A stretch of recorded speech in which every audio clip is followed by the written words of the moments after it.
Ang nag-iisa kong crush nung high school. Haba naman ng title. Subscribe! Sana all! Mic test, mic test.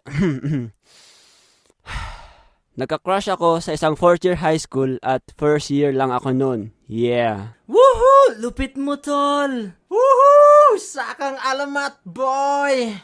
Nakaupo ako noon malapit sa bintana at dahil sa kaboringan ng klase, nanood muna ako sa mga nagpa-practice ng sayaw sa labas.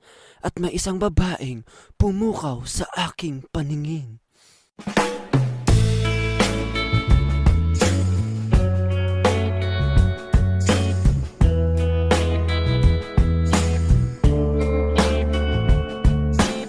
Yung mga nasa gilid dyan ng bintana, pwede bang pakisara yung kurtina? Panira ka talaga, teacher. Ho, ho, ho, ho, ho.